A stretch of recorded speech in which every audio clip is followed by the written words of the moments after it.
आप भी ये सोचते हो कि फिजियोथेरेपी करने के बाद या फिर जब मैंने फिजियोथेरेपी कर लिया है तो मेरे पास 2-3 ही ऑप्शंस है, या तो मैं अपना क्लिनिक खोल लूँ, या मैं हॉस्पिटल चले जाऊँ, या फिर मैं किसी यूनिवर्सिटी या कॉलेज में जाके एज अ प्रोफेसर लग जाऊँ। बट क्या हो अगर मैं कहूँ कि इसके अलावा भी आपके पास एक और बहुत बढ़िया चीज है जो कि नेशनल लेवल पे आपके लिए बहुत फायदा करी।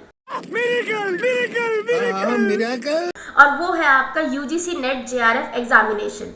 तो चलिए अब इसके बारे में समझते हैं कि ये यूजीसी नेट जेआरएफ एग्जामिनेशन है ये होता क्या है, और एज अ फिजियोथेरेपिस्ट हम इस एग्जाम को क्लियर करके क्या मिलेगा, इसके क्या फायदे हैं, उससे बोल के लोगों को स्कीमें बता दे। क्या हम इस एग्जाम को भर भी सकते हैं, इसका फॉर्म फिल कर सकते हैं या नहीं कर सकते हैं। तो इन सब चीजों के बारे में आज इस पूरी वीडियो को आप ध्यान से देखना। ये सारी चीजें आपको डिटेल स्टेप बाय स्टेप मैंने इस वीडियो के अंदर बताई हैं। तो चलिए शुरू करते हैं। अगर आप एक फिजियोथेरेपिस्ट हो या फिर एक फिजियोथेरेपी स्टूडेंट हो तो आपको नेट जेआरएफ एग्जाम के बारे में जरूर पता होना ही होना चाहिए। सबसे पहले मैं उन लोगों को बता दूं जिन्होंने इस एग्जाम के बारे में आज तक कभी नहीं सुना है कि ये क्या होता है।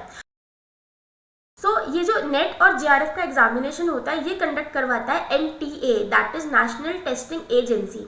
नेट और जेआरएफ ये दोनों ही एक नेशनल लेवल एग्जामिनेशन होता है। अब बहुत बच्चों को इसमें कंफ्यूजन रहता है कि नेट का एग्जाम अलग होता है और जेआरएफ का एग्जाम अलग होता है। तो We are same but different. ये दोनों अलग एग्जाम्स नहीं होते। जैसे ही आप इस फॉर्म को भरते हो, एनटीए की ऑफिशियल वेबसाइट पे जाके आप फॉर्म भरते हो तो वहाँ पे ना आपके पास ऑप्शंस दिए जाते हैं ना, आपको नेट के लिए भरना है, आपको जेआरएफ के लिए भरना है, तो आप वहाँ पे अपने ऑप्शंस चूज करते हो। अगर आप नेट वाला ऑप्शन चूज करते हो that is national eligibility testing, तो उसका अगर आप कट ऑफ क्लियर कर लेते हो तो उससे आपकी एज एन असिस्टेंट प्रोफेसर आपकी प्लेसमेंट हो जाती है। और अगर आप जेआरएफ वाला ऑप्शन भरते हो और वो क्लियर कर लेते हो, उसकी कट ऑफ क्लियर कर लेते हो, तो as a junior research fellow आपको अपना रिसर्च करने के लिए आगे टाइम मिलता है, प्लस आपको मंथली स्टाइपेंड भी मिलता है रेंजिंग बिटवीन 35,000 to 40,000 रुपीज। ये दोनों ही चीज़ें आप इस एक एग्जाम के थ्रू क्लियर कर सकते हो। जो नेट का कट ऑफ है वो थोड़ा कम होता है as compare to JRF. JRF का जो कट ऑफ होता है वो थोड़ा ज़्यादा होता है, बट दोनों ही चीज़ें आप इस एग्जाम के थ्रू क्लियर कर सकते हो। अब सबसे बड़ा क्वेश्चन ये है कि क्या एज अ फिजियोथेरेपिस्ट या एज अ फिजियोथेरेपी स्टूडेंट हम इस एग्जाम को क्लियर कर सकते हैं। तो जी हाँ, आप इस बिल्कुल एग्जाम को क्लियर भी कर सकते हो, आप इसका फॉर्म भी भर सकते हो। सबसे पहले बात करते हैं एलिजिबिलिटी की, कौन कौन एलिजिबल है इस एग्जाम को देने के लिए। तो अगर आपने मास्टर्स करी है और मास्टर्स में आपके कुल मिला के 55% से ज़्यादा मार्क्स आए हैं तो आप ये वाला एग्ज़ाम दे सकते हो, उसमें आपको कोई प्रॉब्लम नहीं है। आप नेट के लिए भी भर सकते हो ये एग्ज़ाम और जेआरएफ के लिए भी आप अप्लाई कर सकते हो, दोनों ही चीज़ों के लिए आप अप्लाई कर सकते हो।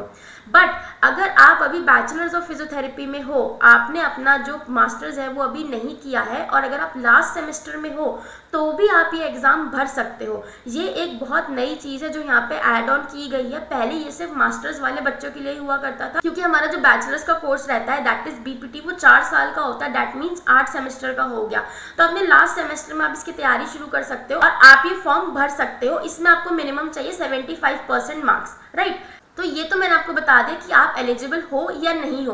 अब इसमें एज की बात कर लेते हैं। तो देखो, अगर आपको जेआरएफ क्वालिफाई करना है ना, आपको जेआरएफ का एग्जाम देना है, तो आपकी जो एज है वो रहनी चाहिए अंडर 30 ईयर्स। यानी कि अगर आप 30 साल से कम हो, आपके पास मास्टर्स की डिग्री है या बैचलर्स की भी डिग्री है, तो आप इस टेस्ट के लिए अप्लाई कर सकते हो, ठीक है। बट अगर आपको नेट का एग्जाम देना है, आप एज अ प्रोफेसर देना चाहते हो, तो आप इसके लिए अनलिमिटेड अटेम्प्ट्स हैं, अनलिमिटेड बार आप दे सकते हो, इसकी कोई एज लिमिट यहाँ पे नहीं होती। जेआरएफ के लिए देखो एज लिमिट कितनी है, 30 साल, और जो नेट का एग्जाम है उसके लिए कोई लिमिट नहीं होती। बट नंबर ऑफ अटेम्प्ट्स कि आप कितनी बार एग्जाम दे सकते हो वो दोनों में अनलिमिटेड है, आप कितनी ही बार एग्जाम दे दो। और इस एग्जाम में कोई नेगेटिव मार्किंग भी नहीं होती, ये बहुत अच्छा और प्लस पॉइंट है हमारे लिए। जोर जोर से बोल के लोगों को स्कीमें बता दे। नेट के लिए तो देखो कोई एज का बैरियर ही नहीं है, आप कितनी भी एज पे नेट का एग्जाम दे सकते हो। बट जो जेआरएफ है ना उसमें 30 साल का है, तो वहाँ पे ना कुछ रिलैक्सेशन मिलता है 5 साल का इन डिफरेंट कैटेगरीज। तो यहाँ पे मैंने इमेज लगा दी है, आप यहाँ से देख सकते हो किस किस को कितना रिलैक्सेशन यहाँ पे मिल जाता है। यूजुअली 5 ईयर्स तक का रिलैक्सेशन यहाँ पे जो हमारी सरकार है वो प्रोवाइड करती है। और एक बहुत ज़रूरी बात कि जो आपका JRF का स्कोर रहता है, फॉर एग्जांपल आपने पेपर दिया और आप अपना नेट भी क्लियर कर लिया और आपने अपना JRF भी क्लियर कर लिया, तो जो आपका JRF का स्कोर है ना वो 4 साल तक वैलिड रहता है। बट जो आपका नेट का स्कोर है वो आपका लाइफ टाइम वैलिड रहता है, यानी कि जैसे ही आपने एग्जाम जो आपके एग्जाम क्लियर हो जाता है तो आप जब तक मरोगे नहीं ना तब तक वो आपके साथ रहेगा, वो कि आपने ये क्लियर किया है और वो वैलिड माना जाएगा। समझ रहे हो? बट इसमें एक चीज़ है, जो बैचलर्स वाले बच्चे हैं जो बैचलर्स करके ये एग्जाम देंगे वो नेट के लिए अप्लाई नहीं कर सकते, वो JRF के लिए अप्लाई कर सकते हैं, ठीक है। वो असिस्टेंट प्रोफेसर नहीं बन सकते। अगर आपके पास मास्टर्स की डिग्री है तो ही आप नेट के लिए अप्लाई कर सकते हो। इसलिए मैं आपको एक बार ये सलाह देनी चाहूँगी कि अगर आप इस एग्ज़ाम को देने की सोच रहे हो तो पहले आप अपनी मास्टर्स कर लो। मास्टर्स में आप 55% से ज़्यादा मार्क्स ले आना, बस यही चाहिए। उसके बाद आप ये एग्ज़ाम दे सकते हो नेट के लिए भी और JRF के लिए भी। अब देखो ये वाला जो एग्ज़ाम है ना ये बहुत सारे डिफरेंट सब्जेक्ट्स में होता है, जैसे कॉमर्स के लिए, मैथ्स के लिए, English, literature, Hindi, Sanskrit, Urdu, commerce, maths, मतलब सबके लिए होता है ये। बट अगर आप इसमें देखने जाओगे ना the number of subjects they have included, तो उसके अंदर आपको फिजियोथेरेपी नहीं मिलेगा। तो इसके लिए क्या करना होता है, हमें एक उससे रिलेटेड सब्जेक्ट यानी कि अपनी फील्ड से जो रिलेटेड सब्जेक्ट है वो वहाँ पे सर्च करना होता है और वहाँ पे हमें उसका रेफरेंस देना होता है। यहाँ पे आपके स्क्रीन के ऊपर एक स्टेटमेंट फ्लैश हो रही होगी कि अगर आपका जो सब्जेक्ट है वो इन लिस्ट ऑफ सब्जेक्ट्स में इंक्लूडेड नहीं है तो आप उससे रिलेटेड सब्जेक्ट में अपना पेपर दे सकते हो और आप फिर एज अ फिजियोथेरेपिस्ट कहीं पे भी अपॉइंट हो सकते हो एज एन प्रोफेसर वगैरह, राइट।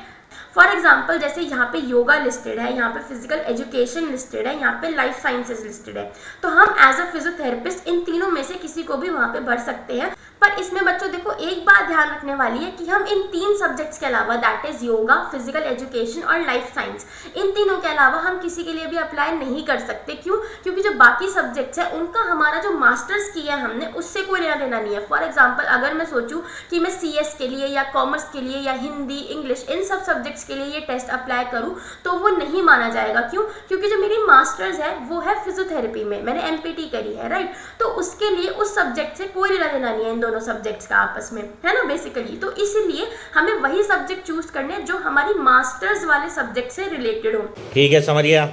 क्योंकि हमने यहाँ पे मास्टर्स कर रखी है फिजियोथेरेपी के अंदर तो हम उसी से रिलेटेड सब्जेक्ट्स चुनते हैं। तो इन तीनों में से जो सबसे ज़्यादा मतलब कॉमन क्लोजली रिलेटेड है फिजियोथेरेपी के वो है फिजिकल एजुकेशन, राइट। तो अगर मेरी सलाह आप मानो तो आप फिजिकल एजुकेशन के थ्रू ही इस फॉर्म को भरना। अब मैं इस पेपर की बात करूँ तो ये जो पेपर है ये 2 पार्ट्स में डिवाइडेड होता है, पेपर 1 एंड द पेपर 2। तो जो पेपर 1 है वो सारे सब्जेक्ट्स वालों के लिए कॉमन रहता है, उसके अंदर 10 यूनिट्स आती हैं। कौन कौन सी? उसमें आपका रिसर्च आता है, टीचिंग आता है, मैथ्स आता है, लॉजिकल रीजनिंग आता है, डाटा इंटरप्रिटेशन आता है, PDE आता है, कम्युनिकेशन आता है, कॉम्प्रीहेंशन आता है, ICT आता है। मतलब ऐसे ऐसे सारे 10 सब्जेक्ट्स जो है वो आपको पेपर 1 के लिए पढ़ने होते हैं और ये सबके लिए कॉमन होते हैं। ये जो पेपर है पेपर 1 इसका टोटल स्कोर होता है 100 मार्क्स का, यानी कि पेपर 1 जो है वो 100 मार्क्स के लिए होता है और आपको हर सही सवाल के लिए 2 नंबर मिलते हैं और अगर आप सवाल गलत कर देते हो तो कोई नेगेटिव मार्किंग नहीं होती, आपको 0 मिल जाता है। वही अगर मैं बात करूं पेपर 2 की तो पेपर 2 होता है आपका सब्जेक्ट स्पेसिफिक। क्योंकि हम यहाँ फिजियोथेरेपी की बात कर रहे हैं तो हमने फिजिकल एजुकेशन एज अपना सब्जेक्ट चूज किया है। सो जब हम फॉर्म भरेंगे तब हम फिजिकल एजुकेशन को फिलअप करेंगे और फिर क्या करोगे, आपकी जो इनकी ऑफिशियल वेबसाइट है NTA UGC की, वहां से आप इनका सिलेबस निकाल सकते हो पूरा का पूरा इनकी ऑफिशियल वेबसाइट से। तो आपका सेकंड पेपर होता है वो होता है 200 नंबर का, ठीक है। इसमें भी वही सेम रहता है, 2 मार्क्स दिए जाते हैं आपको हर सही जवाब पे और 0 मार्क्स दिया जाता है गलत जवाब पे, ठीक है।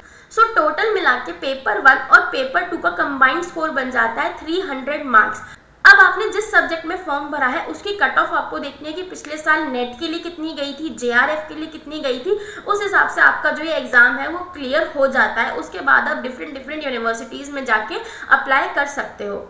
पेपर 1 और पेपर 2 के लिए डिफरेंट बुक्स आप यूज़ कर सकते हो। अगर आप चाहते हो कि मैं आपको बताऊं कि कौन कौन सी बुक्स आपको चाहिए या फिर पढ़नी होती हैं तो आप ज़रूर मुझे कमेंट्स में उसके बारे में बताना, मैं ज़रूर उसके ऊपर भी एक वीडियो बनाऊंगी कैसे आप कौन सी बेस्ट बुक है जो आप इन सब्जेक्ट्स के लिए पढ़ सकते हो। सो मेरी एडवाइस आपको यही रहेगी कि आप चाहे जितने भी फिजियोथेरेपिस्ट को जानते हो, चाहे वो अभी पढ़ रहे हो या फिर वो एक प्रोफेशनल हो, आप इस एग्जाम के बारे में उनको ज़रूर बताइएगा, क्योंकि बहुत बच्चे या बहुत लोग ऐसा सोचते हैं कि हम टीचिंग करियर को परस्यू करें, बट क्योंकि उन्हें इन सब चीज़ों के बारे में नहीं पता होता तो उनकी वो चीज़ रह जाती है। बट ये हमें इंडियन गवर्नमेंट द्वारा एक बहुत अच्छा प्लेटफॉर्म दिया गया है, right. So this was all about the UGC net JRF examination for physiotherapist. अगर आप अप्लाई करना चाहते हो तो अभी बहुत जल्द इसके फॉर्म निकल जाएंगे for the exam of December में इनका एग्जाम होता है, बट क्योंकि अभी इनका जो प्रीवियस एग्जाम हुआ था वो लीक हो गया था, फिर अब तक इनका रिजल्ट नहीं आया है, तो हो सकता है कि वो टाइम थोड़ा आगे कर दे एग्जाम का, क्योंकि अभी तक तो रिजल्ट ही नहीं आया है। फॉर्म कब निकलेंगे ये किसी को नहीं पता, तो आप इसके लिए प्रिपरेशन कर सकते हो। तो आप इसके लिए प्रिपरेशन जो है अपनी वो स्टार्ट कर सकते हो।